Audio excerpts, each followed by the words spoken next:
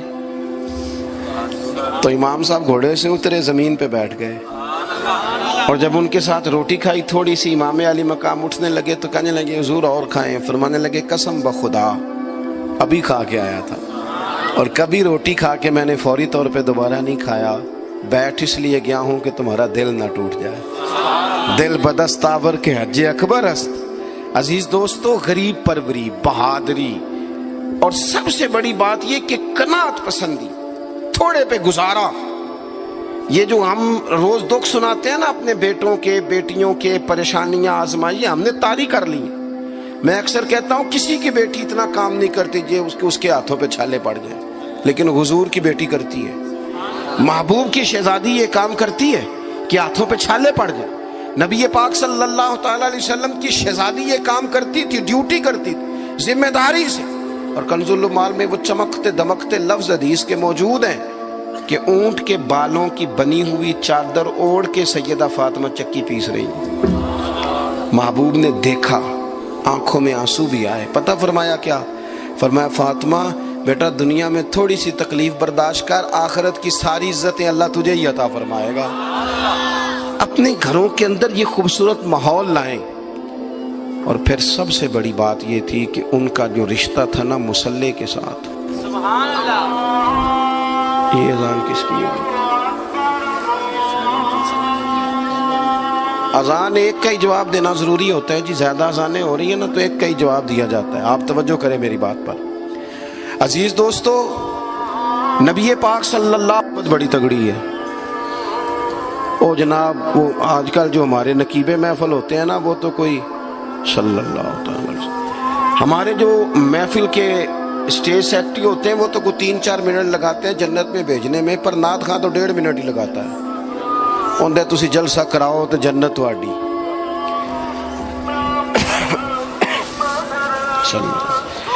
یاد رکھیں کہ نسبت کی مضبوطی ایک بڑی عظمت ہے، اللہ والوں کی نسبت بڑی چیز ہے، اور خدا دے یہ دولت تو یہ بڑی چیز ہے، یہ بڑی چیز ہے۔ یاد رکھ لے میرے عزیز کہ جب آپ کا رشتہ اگر نسبت تگڑی ہے تو عبادت کرنے سے تو اور تگڑی ہو جائے گی، مصلی پہ بیٹھنے سے تو اور مضبوط ہو جائے گی۔ آپ نبی پاک علیہ السلام کے گھرانے کا ترک دیکھیں تو وہ عبادت سے بڑا ان لوگوں کا شغف ہے، اللہ اللہ کرنے سے بڑا ذوق ہے۔ ہم نا پہلے بھی کمزوریاں کافی تھی، پر جب سے موبائل آیا نا، یہ موبائل تسبیح کی جگہ پہ آیا ہے، ہاتھوں میں تسبیح ہوتی تھی جہاں موبائل آئے۔ مصلی کی عبادت، ریاضت کمزور کر لی ہم نے۔ رسول پاک صلی اللہ علیہ وسلم کا اپنا طریقہ یہ تھا کہ حضرت عائشہ صدیقہ رضی اللہ تعالیٰ عنہ فرماتی ہیں کہ حضور نے ساری رات نماز پڑھی اور قدم شریف میں ورم آ گیا۔ کبھی آیا ہمارے پہ پیروں میں ورم عبادت کر کے؟ ساری رات نماز پڑھی، قدمین شریفین میں ورم آ گیا، اور جب قدموں میں ورم آ گیا نا تو فرماتی ہیں میں نے عرض کی یا رسول اللہ آپ کے تو صدقے اللہ اگلے پچھلوں کے گناہ معاف کرے گا، اور آپ اس قدر زیادہ آہوزاری کرتے ہیں۔ تو نبی پاک علیہ السلام نے فرمایا عائشہ تم نے کہا ہے نا اللہ میرے اوپر بڑا مہربان ہے، اللہ بڑا کریم ہے، اس نے مجھے رسولوں کا امام بنایا ہے، اپنا محبوب بنایا، تم ہی کہہ رہی ہو نا یا رسول اللہ؟ ہاں۔ تو فرمایا پھر میں اپنے رب کا شکر گزار بندہ نہ بنوں؟ حضور کثرت سے عبادت کرتے، سیدہ فاطمہ رات کو زیادہ وقت مصلی پہ گزارتی، حضرت امام حسن اور حسین لمبی عبادت کرتے۔ 9-10 محرم کی درمیانی رات تھی، عمر بن سعد امام علی مقام کے پاس آیا، آ کے کہنے لگا حسین دو ہی باتیں ہیں، یا جنگ کریں گے یا آپ بیعت کریں گے۔ تو امام حسین فرمانے لگے اس طرح کرو، ایک رات کی مہلت دو، صبح بتاؤں گا۔ امام صاحب نے اسے کہا، وہ چلا گیا۔ حضرت عباس بن علی، یہ حضرت علی کے صاحبزادے ہیں، میدان کربلا میں حضرت مولا علی کے 4 اور بیٹے بھی شہید ہوئے، ایک حضرت عباس، ایک حضرت ابو بکر بن علی، ایک حضرت عمر بن علی، ایک حضرت عثمان بن علی۔ یہ نام دیکھو کیسے شاندار ہے، اور یہ نام حضرت علی نے نام رکھے اپنے یاروں کے نام پہ، ہم نام رکھے۔ خلفائے ثلاثہ سے عقیدت بتاتی ہے ان کی کتنی تھی۔ تو حضرت عباس رضی اللہ تعالیٰ عنہ نے آ کے سیدنا امام حسین کی خدمت میں عرض کی، حضور آپ نے جو فیصلہ کرنا ہے نا سویرے، مجھے ابھی پتہ ہے، آپ نے بیعت تو کرنی نہیں، ہونی تو جنگ ہے۔ تو یا رسول اللہ صلی اللہ علیہ وسلم، اے امام علی مقام رضی اللہ تعالیٰ عنہ، آپ نے رات کی مہلت کیوں لی؟ یہ عجیب لوگ ہیں، پتہ نہیں کیا سوچیں گے، مہلت لینے کی کیا ضرورت تھی؟ کہ میری بات یاد رکھنا جو عرض کر رہا ہوں۔ امام حسین فرمانے لگے، عباس تیرا کیا خیال ہے، سوچنے کے لیے ٹائم لیا ہے تو حضور پھر کس لیے لیا ہے؟ تو کیا جملے ہیں امام حسین کے، فرمانے لگے، عباس تجھے پتا ہے نا مجھے سجدوں سے بڑا پیار ہے، سجدوں سے پیار ہے، دعاؤں سے پیار ہے، عبادت سے پیار ہے۔ میرا دل کرتا ہے ایک رات رہ گئی ہے، میں رج رج کے سجدے کروں، اپنے مالک کے حضور اپنی پیشانی رکھوں، خوب دعائیں مانگوں۔ تو ان کا تو عبادت سے اتنا شغف تھا۔ آخری بات سنیں، یزید تو ظاہری طور پر کلمہ بھی پڑھتا تھا، سارے کام کرتا تھا، امام حسین کیوں نکلے اس کے خلاف؟ اس لیے کہ فاسق و فاجر تھا، شرابی بدکار تھا۔ صحیح بتانا، صحیح، اس بندے کی جیب میں خود ڈھیر سارے گندے گانے ہوں، وہ امام حسین کے نام کی ایک دیگ پکا لے تو امام حسین خوش ہو جائیں گے؟ جو وہاں لڑکیوں کے اسکول کالج کے سامنے روز کھڑا ہو، وہ کہے کہ میں نے 6 نعرے پورے لگائے امام حسین کے نام کے، تو امام حسین خوش ہو جائیں گے؟ امام حسین کی کاز کیا ہے؟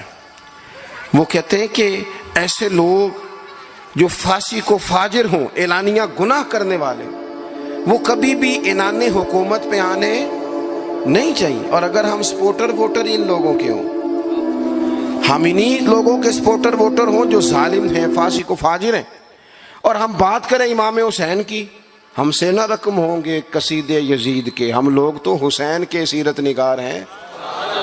دورنگی چھوڑ کے یک رنگ ہو جا، سراسر موم ہو جا یا سنگ ہو جا، آپ کبھی کسی ظالم کے سپورٹر نہ بنے، کبھی بھی۔ آپ کو پتا چل گیا بندہ غلط ہے تو ڈٹنا سیکھیں، کھڑے ہونا سیکھیں۔ وَلَا تَحْسَبَنَّ اللَّهَ غَافِلًا عَمَّا يَعْمَلُ الظَّالِمُونَ، اللہ ظالموں کے کاموں سے بے خبر نہیں ہے۔ کبھی کسی ظالم کی سپورٹ نہ کریں، کبھی بھی۔ میرے نبی پاک علیہ السلام نے فرمایا، جس نے زمین کی ایک بالشت پر ظلم کیا نا، اللہ 7 زمینوں کا طوق بنا کے قیامت کے دن اس کے گلے میں ڈال دے گا۔ کبھی کسی ظالم کے ساتھ کھڑے نہ ہونا، کبھی بھی، ایک منٹ کے لیے۔ وہ ایک دفعہ ایران کا ایک بادشاہ تھا، تو اس نے سوچا کہ میں اپنے بیٹے کو نا گھوڑ سواری سکھا لی ہے، تیر اندازی سکھائی ہے، تو میں نا اسے دین بھی پڑھاؤں۔ اس نے ایک بزرگ عالم کا انتخاب کیا، کہ میرے بیٹے کو آپ نا کتاب و سنت پڑھائیں۔ تو بچہ ایک زمانہ استاد کے پاس کئی سال جاتا رہا۔ جب اس کی تعلیم مکمل ہو گئی نا، تو ایک دن فارغ ہو گیا، جس طرح ہمارے ہاں چلے آمین ہوتی ہے یا دستار ہوتی ہے، بچے کی تکمیل ہو گئی۔ ایک دن ویسے ہی استاد صاحب نے گھر بلایا، کہا پتر میرے پاس آؤ۔ بچہ چلا گیا تو استاد صاحب نے اندر سے کنڈی لگا لی اور بچے کو کافی سارے تھپڑ مارے، کھینچا، زد و کوب کیا، مارا۔ بچے نے گھر آ کے والد کو شکایت لگائی تو والد کہنے لگے، پتر تیرے استاد عالم فاضل بندے ہیں، ایسے بلا وجہ مارا، میری سمجھ میں نہیں آتا۔ ماں کو کہا تو اماں کہنے لگی، پتر تیرا باپ کہتا تو ٹھیک ہے، چلو حالات بدل گئے، زمانہ بیت گیا، وہ بادشاہ فوت ہو گیا، یہ بیٹا تخت پہ بیٹھا۔ اب وہ درد نہیں جاتا تھا اندر سے کہ استاد نے زیادتی کی میرے ساتھ۔ اس نے پہلا حکم یہ جاری کیا کہ میرے استاد کو بلاؤ۔ استاد بڑے بوڑھے ہو گئے تھے، ضعیف تھے، چھڑی پہ جھکے ہوئے، 2 بندے لے کے آئے، استاد جی کو کھڑا کیا، استقبال کیا، کرسی بھی دی۔ کہنے لگا، استاد جی ناراض نہ ہونا، میں بے اختیار تھا، آپ سے پوچھ نہیں سکا، آج میں نے پوچھنے کے لیے بلایا ہے، میرا قصور کیا تھا؟ استاد صاحب نے یوں آنکھیں کھولی، کہنے لگے پتر یہ جو آج دن آیا نا اسی دن کے لیے مارا تھا، یہ جو آج دن آیا نا اسی دن کے لیے تیری پٹائی کی تھی۔ کہا استاد جی کیوں؟ کہنے لگے پتر کتنے کو سال ہو گئے مار کھائی کو؟ کہا کو 13-14 سال ہو گئے، بھولی تو نہیں نا زیادتی؟ کہا جی بھولی نہیں۔ فرمانے لگے اس لیے تجھے مارا تھا کہ ایک نہ ایک دن تو نے باپ کی جگہ پہ بیٹھنا ہے، پتر خیال رکھنا اگر میں نے تیرے ساتھ کوئی زیادتی کی تھی تجھے 14 سال نہیں بھولی تو بھی کسی کے ساتھ نہ کر بیٹھنا، اسے قیامت تک نہیں بھولے گی، اور ایک عدالت صبح قیامت بھی لگے گی، پھر وہاں جواب دینا ہے ثم لتسألن یومئذ عن النعیم۔ جو تمہیں اقتدار کی نعمت ملی ہے اس کا خیال رکھنا، اللہ تعالیٰ حساب لے گا۔ غریب آدمی کو قرض کی ضرورت پڑ گئی، 1000 دینار چاہیے۔ میں کہہ چکا ہوں کہ درہم چاندی کا ہوتا تھا، دینار سونے کا، اب 1000 دینار لینا ہے۔ تو جس بندے سے اس نے کہا، اگرچہ وہ نیک بندہ تھا، اس نے کہا یار 1000 دینار دے دو، تو کہنے لگا کوئی گواہ ہے تیرے پاس؟ وہ کہنے لگا غریبوں کا گواہ کون ہوتا ہے؟ ہاں ایک گواہ ہے۔ کہا کون؟ کہا میرا رب، وہ تیرے اور میرے بیچ گواہ ہے۔ اس نے کہا کوئی کفیل، اگر تو پیسے نہ دے سکے تو وہ بعد میں دے دے، یا تجھے کچھ ہو جائے تو وہ دے دے۔ اس نے کہا کفیل بھی میرا اللہ ہی ہے، میرے پاس اگر ہے تو رب کریم کا نام ہے، اگر اعتماد کر سکتا ہے تو کر لے۔ بندہ نیک تھا، اس نے کہا رب کے نام پہ، رب کی کفالت پہ، اللہ کو گواہ بنا کے میں تیار ہوں تجھے 1000 دینے کو۔ اس نے 1000 دینار دے دیا، وقت واپسی کا طے ہو گیا، وہ چلا گیا پیسے لے کے۔ اس نے پوری محنت کی کہ میں نے وقت پہ پیسے لوٹانے، پوری محنت بھی کر لی، اللہ نے مدد بھی کر دی، پیسے بھی اس تاریخ کو اسے مل گئے۔ بعد لوگوں کا تو لوٹانے کا دل ہی نہیں نہ ہوتا۔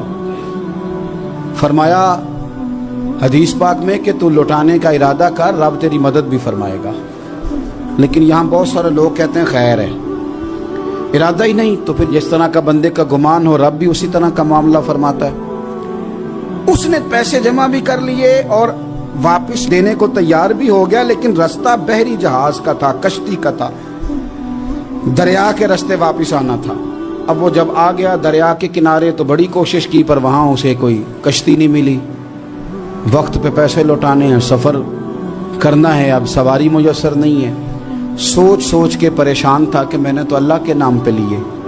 اچانک دل میں ایک تجویز آئی، اس نے ایک لکڑی لی، لکڑی کو اندر سے کھولا، 1000 دینار اس میں بھرا، بخاری پڑھ رہا ہوں، اور ساتھ ایک خط بھی لکھا کہ یار میں پیسے پہنچانا چاہتا تھا پر مجھے کوئی چیز نہیں ملی دریا کے اس پار آنے، اللہ کے نام پر تیری طرف روانہ کر رہا ہوں۔ اور یہ کہہ کہ وہ لکڑی دریا میں رکھ دی، وہ لکڑی ڈوب گئی ہے، واپس آ گیا۔ وہ جس نے پیسے لینے تھے وہ عین مقررہ وقت پر دریا کنارے آیا۔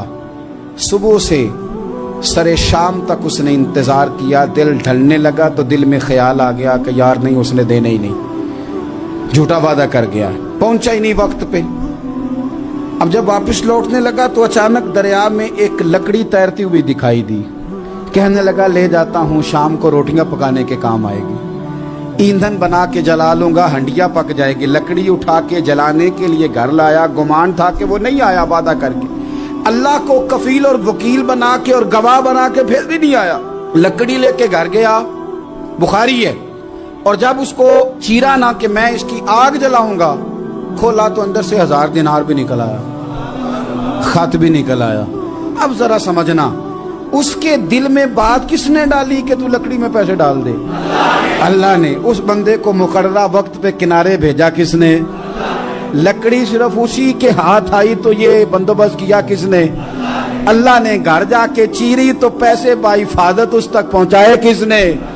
تو پھر ہمیں بھی توجہ اللہ کی جانب ہی کرنی چاہیے، ہمارے پہ دل کی توجہ رب کی طرف ہی ہونی چاہیے نا، ہمیں ادھر ادھر جانے کی، دیکھنے کی، بندوں پر غور کرنے کی ضرورت کیا ہے؟ وہ پیسے پہنچ گئے، یہ وہاں اپنی جگہ پہ پریشان تھا، اس نے 1000 دینار اور جمع کیا۔ پھر دوبارہ ایک دن دریا کنارے آیا، کشتی مل گئی، بیٹھ کے اپنے اس بھائی کے پاس آیا، کہنے لگا دیکھنا مجھ پر بدگمان نہ ہونا، پیسے اس تاریخ کو بھی جمع کر لیے تھے، دریا پہ آیا تھا پر کشتی نہیں ملی تھی، پھر میں نے نا لکڑی میں ڈال کے خط ڈال کے تیری طرف بھیج بھی دیے تھے، لیکن آج میں پھر لے کے آ گیا ہوں۔ وہ کہنے لگا خوش ہو جا، جس رب کو تو نے میرا اور اپنا گواہ بنایا تھا اس رب نے میرے تک پہنچا بھی دیے ہیں۔ جب لوگ اللہ کو گواہ بناتے ہیں، رب کی جانب اپنی توجہ کرتے ہیں، اپنی چاہتوں، خواہشات اور اپنی ساری چٹھیاں اپنے رب کریم کی رحمت کی طرف روانہ کرتے ہیں، پھر اللہ اپنے بندوں کو مایوس نہیں کرتا، اللہ اپنے بندوں کو نواز دیتا ہے۔ حضرت عبد الرحمن ابن عوف کہتے ہیں میرا ایک دن دل کیا تھا کہ یہ دولتیں چلی جائیں، میں غریب ہو جاؤں۔ حالانکہ امیروں کا کبھی غریب ہونے کو دل میرا کیا تھا کہ کس طرح؟ فرمانے لگے ایک غریب صحابی حضرت سعد انصاری نبی کریم کی بارگاہ میں ملنے کے لیے آئے۔ انہوں نے جب نبی پاک کے سامنے ہاتھ کیے نا ملانے کے لیے، قربان جائیں، انہوں نے ہاتھ پیچھے کرنا چاہا پر میرے نبی نے ان کا ہاتھ تھام لیا، حضور نے زور سے پکڑ لیا۔ انہوں نے ایک دفعہ چاہا، اصل میں آپ سمجھے نہیں نا میں کیا کہہ گیا ہوں، یعنی حضور نے ہاتھ تھام لیا، یعنی نبی کریم نے ان کا اپنے دست مبارک سے ہاتھ پکڑ لیا۔ صحابی خاموش ہو گئے، حضور نے پھر ان کا ہاتھ کھولا، اور میں یہ کیا ہے؟ وہ رو پڑے، عرض کرنے لگے حضور بچے زیادہ ہیں، مزدور آدمی ہیں، پھاوڑے کے ساتھ، کدال کے ساتھ، کئی کے ساتھ کام کرتے، یا رسول اللہ یہ نہ چھالے پڑ گئے میرے ہاتھوں پہ۔ حضرت عبد الرحمن ابن عوف کہتے ہیں کائنات نے، دھرتی نے وہ نظارہ بھی دیکھا کہ جس رسول کے قدم چومنے کے لیے جبریل جھکے، اس محبوب نے مزدور کا ہاتھ چومنا شروع کر دیا۔ فرماتے ہیں غریبی کو وہ عزت ملی کہ میرا بھی دل کرتا تھا غریب ہو جاؤں، دل کرتا تھا۔ یہ کس نے ذروں کو اٹھایا اور صحرا کر دی، یہ کس نے قطروں کو ملایا اور دریا کر دی، یہ کس کی حکمت نے یتیموں کو کیا در یتیم اور غلاموں کو دنیا بھر کا مولا کر دیا۔ ہم نا اصل میں عزت نہیں دے پائے، ہم نے وہ جو سٹیٹس کا فرق رکھا ہوا ہے نا، اس نے تباہی کر دی۔ مزیدار روٹی ویسے کون کھاتا ہے؟ جو روز چھوٹا گوشت کھاتا ہے؟ کون مزیدار کھانا کون کھاتا ہے؟ جو تکے کھاتا ہے روز؟ میں بتاتا ہوں، مزیدار روٹی وہ مزدور کھاتا ہے جو کام پہ جاتے ہوئے نا سویرے 2 روٹیوں میں اچار رکھ کے ساتھ لے کے جاتا ہے۔ میں ذمہ داری سے کہہ رہا ہوں، کبھی دیکھ لینا اسے کھاتے، ہاں کبھی دیکھنا، مدرسے میں مزدور لگے ہوئے تو میں دیکھتا تھا 2 روٹیاں سویرے، وہ تو نخرہ کرتا ہے بھائی، لوگ کہتے ہیں یہ مجھے بند ہے، یہ مجھے کھلا ہے، اس میں نمک زیادہ ہے، اس میں، کیونکہ وہ امیر آدمی ہے جو 50,000 روپیہ روز کا کماتا ہے، وہ تو پیسے دیکھ ہی نہیں سکتا، وہ تو سیدھے بینک میں جاتے ہیں، بینک سے نکل جاتے ہیں۔ وہ جو 600 روپیہ دیہڑی کماتا ہے نا، 600، وہ 3 دفعہ ہاتھ جھاڑتا ہے، 3 دفعہ بسم اللہ پڑھتا ہے۔ ہاں وہ یہ 50,000 والے کو کہاں بسم اللہ یاد رہتی ہے، تو آئے بینک میں اور گئے بینک سے۔ مزدور سویرے 2 روٹیاں باندھ کے لاتا ہے، دوپہر تک وہ اچار جو رکھا ہوتا ہے وہ بھی آدھا پونے کو لگ جاتا ہے، لیکن وہ تھوڑی سی چھاؤں دیکھتا ہے۔ اے سی والے کمرے میں اتنا چسکا نہیں روٹی کھانے کا، لیکن وہ تھوڑی سی چھاؤں دیکھتا ہے، اس کے نیچے جاتا ہے، پھر اپنے ہاتھ دھوتا ہے، پھر پانی بھرتا ہے پیالے میں، اور پھر جب وہ بسم اللہ شریف پڑھ کے کھاتا ہے، کبھی اس کی آنکھیں دیکھو، کبھی اس کا کبھی نظام دیکھو، اور پھر جب وہ روٹیاں کھا کے آسمان کی طرف دیکھتا ہے تو لگتا ہے کائنات کا سب سے بہترین کھانا کھایا ہے اور بہترین شکریہ بھی ادا کر رہا ہے۔ میں آپ کو صحیح کہہ رہا ہوں، نبی پاک صلی اللہ علیہ وسلم کی حدیث ہے، حضور نے فرمایا دنیا کا بہترین کھانا وہ ہے جو انسان محنت کی مزدوری سے کھاتا ہے، بہترین روٹی ہے وہ، بہترین۔ نبی پاک نے غریبی کو عزت دی۔ نبی کریم کا انقلاب یہ ہے کہ، اور حضور نے نا ایک اور بات بھی ذہن میں رکھی، نبی پاک صلی اللہ علیہ وسلم نے لوگوں کو بتایا کہ گناہ ہوتا ہے، کیمرے لگانے سے گناہ نہیں ختم ہوتے، کیمرے لگانے سے گناہ نہیں ختم ہوتے، چوکیاں بنانے سے نہیں ختم ہوتے، گناہ تب ختم ہوتے ہیں جب احساس پیدا ہو جائے کہ یہ چیز غلط۔ میرے معاشرے میں گالی کو لوگ گناہ ہی نہیں سمجھتے، بالکل یہ تو کوئی جرم ہی نہیں، حالانکہ حضور صلی اللہ علیہ وسلم نے فرمایا مومن کو گالی دینا اعلانیہ فسق ہے، جو کسی مومن کو گالی دیتا ہے وہ اعلانیہ اللہ کی نافرمانی کرتا ہے، یہ کوئی گناہ ہی نہیں۔ اب 2 3 5 لطیفے جھوٹے سنا جانا یہ گناہ ہی کوئی نہیں۔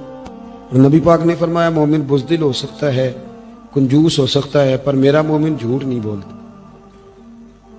آپ سمجھے بات، ہمارے ہاں یہ معیار بن گیا کہ ہم نے گناہ کو گناہ نہیں سمجھا۔ نبی کریم نے نا انقلاب یہ برپا کیا کہ دلوں کے اندر سے نا میل کچیل نکال کے احساس پیدا کر دیا کہ گناہ ہوتا ہے۔ احساس، جب آپ کو احساس پیدا ہو جائے نا کہ مجھ سے، آپ یقین کریں